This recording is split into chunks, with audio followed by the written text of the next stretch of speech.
I think we are done now. We have created a very basic sculpture. We will just make a basic teeth area. So this is where basic the teeth usually sits down, right? Like this, it goes all the way back in, like this. So for the in our first class, I guess we have learned how to create a basic block out of a skull very easily. We just need a little bit of time, practice, and we also have to be very observant, especially if you are going to create a really complex character like this skull, right? If we really think about it, the skull has so many parts. You can see in this one, it has so many plane changes here and so many little details we can see. But we have to be able to like break it, break it in a very simple structure like how we did it from the beginning. We will look at it at the end. So let's see what we can do. I think we are done. Right.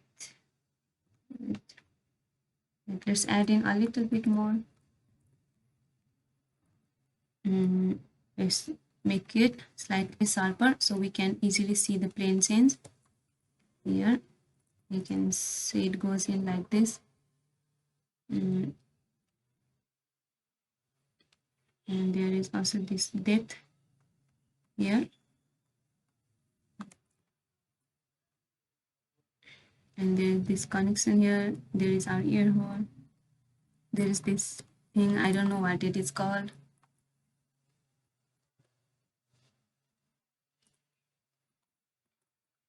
So I think we are done. We are not going to add any details onto it. This is just a very simple structure. And also one thing, in our skull, what happens is usually most of us, we have this slight separation in our chin. As you can see here also in the reference, we have this slight pinching, I would say. I don't know how to say it. We have this slight curviness in the inside. If you have noticed, how some people have such very dominant double chin, it is because of this bone. Most of us, we don't have that of a dominant double chin, but if you notice in some people, it is very noticeable. Why isn't it being straight? It's straight now. In some people, it is really dominant and you can easily see it. Okay, I think we are basically done. So let's just, okay, so everyone, wait, let me close this for now. Close it. Okay, save. For our first Zbrush sculpting class, we have created this simple. If you look at it, I know it doesn't look that simple, but if you have been following it from the beginning, you know how it was not that difficult, right? We just made few plane changes here and there and pulled our models here and there a little bit, just like that. We just pulled it a little bit and then made a little bit of hole here and there, and then also one thing here. Okay, don't forget to add in a hole here. We need it. It is very important. Without this, and we are basically dead.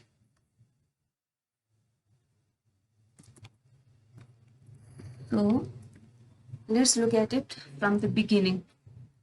Zbrush has this history function, right? It is very, very handy. We can easily go and look at our progress.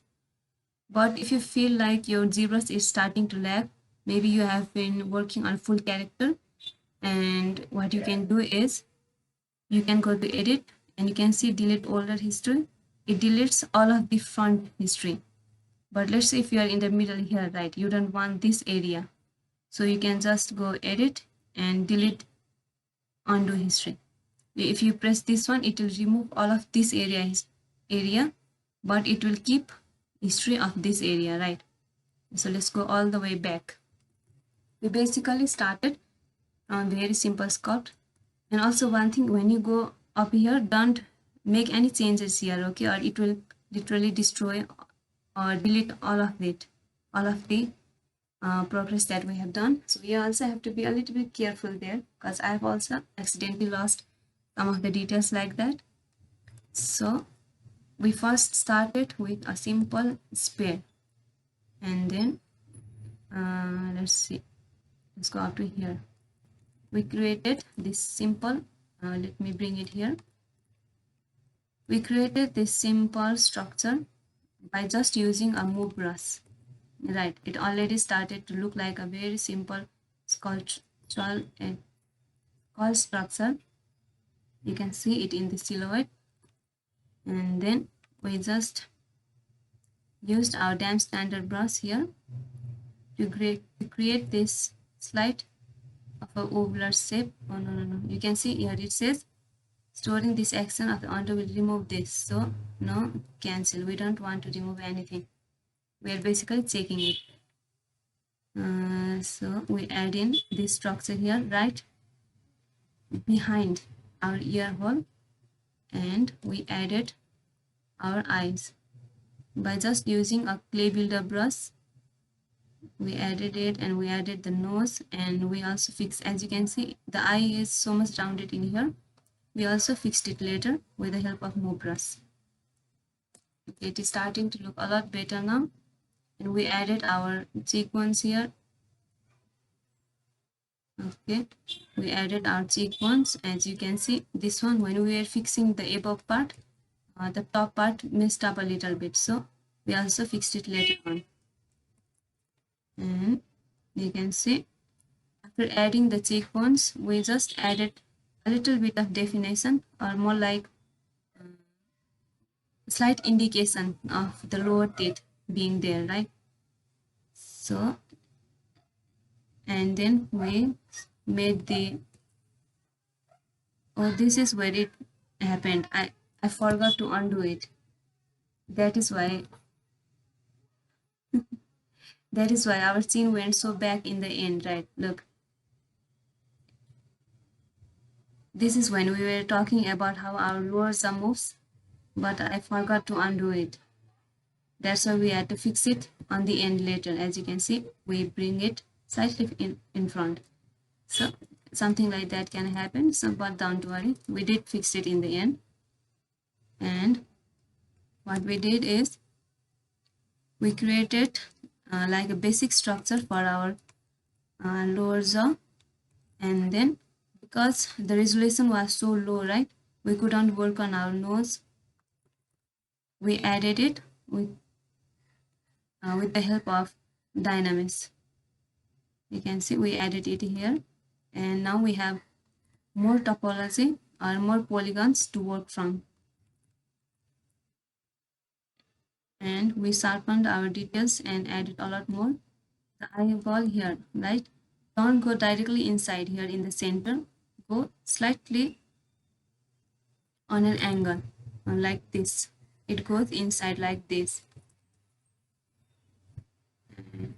Because our shape of the eye socket is still slightly rounded, we did fixed it on the end here and made it slightly angular, as you can see. And also the eye from the side, it has to maintain the slightly C curve.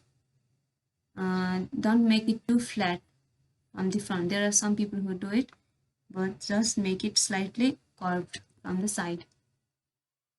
And we pulled it out a little bit more, and you can see now we are going to distinguish the upper jaw and the lower jaw. So I'm making this cavity, this hole, little hole here, to separate the above, the upper jaw and the lower jaw. This area looks so weird, right? This, when we were fixing this one, so you can see it can look quite ugly while we are just working on our sculpture. It doesn't look that good from the beginning. We just have to fix it up, and after we fixed it, look, it looks so much better. And we also use the edge polish brush, polish this out a little bit. We had this slight roughness, so we polished it out and we made it nicer. We also added this little just slight line work with the help of dam standard to show where the teeth might be. But we are not going to work on the teeth because it is going to take a lot of time and we don't need it right now. We are just learning how to create a simple structure of a skull within Zbrush, especially for beginners. And then we just added slight marking with the help of stamp standard to bring it to attention a little bit more, or make it stand out a little bit more, as you can see. Also we have this depth on the chin. There are some people who have it very dominant, we can just see their double chin, but in most people it is a lot more softer, so we made it slightly soft here. Does this one look better or not?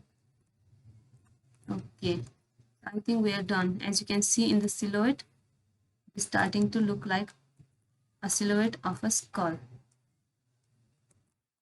So I guess we are done. Let's render it out. If we add in the floor, and then we can use the light like this, and we hit render, it can leave this nice shadow on the it gives this nice shadow. We will talk about this maybe in the future on how we can control the shadows inside Zbrush. So right now we just work on this one. And also there is this one trick that we can do. We'll keep it in the center, right? Wait. Let's change the light a little bit, make it look nicer. If we press, I think it is Shift S or Control S. Shift S.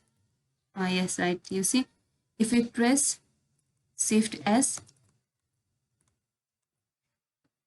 it is Shift and S.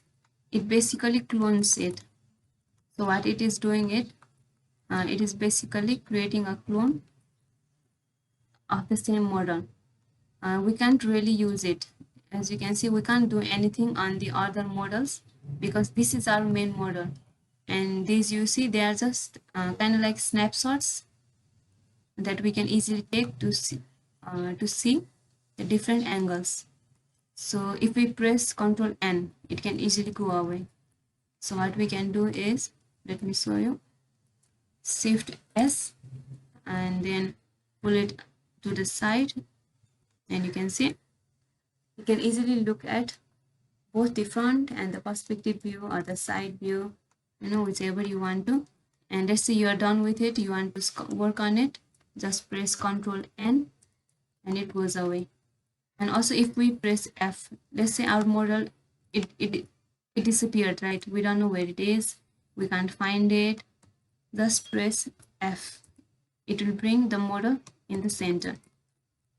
So I think we are done today, everyone. So thank you for being with me and taking part in this very simple sculpting class in Zbrush. I hope I was able to help you guys understand, and I hope you guys can take something from this video. And also everyone, when we first start doing when we first start making sculptures inside Zbrush, or just use anything, maybe you are starting to learn how to draw, how to animate, or just any other skill, it is not going to look that good, right? Because we are still beginners, but slowly it will look good. Just look, when we started here, it didn't look that good, right? But slowly we worked on it and it's looking a lot more better now. So just keep on working on it and keep on improving your skills, your techniques, learn from different artists. There are so many other good YouTubers out there. There are also some I follow, like Flip Normus and Polygon, and there's also another guy, Speed Speed something, I think his name is YouTube channel's name is. And there is also another artist named Michael something, I forgot his last name, but they all are really good artists, and they have very helpful tutorials and guides for Zbrush. So you guys can also look at those videos and improve your skills, because they are those people who I learned from, right? I learned Zbrush by watching just YouTube videos from all those amazing artists on the internet, and also a lot of trial and error. I would just go inside Zbrush, try different things, try different methods, and just, you know, slowly with time you are able to find yourself, and then you will feel a lot more comfortable with sculpting directly in Zbrush. So I think that's it for today, everyone. Keep on working, keep on improving, and have a good day.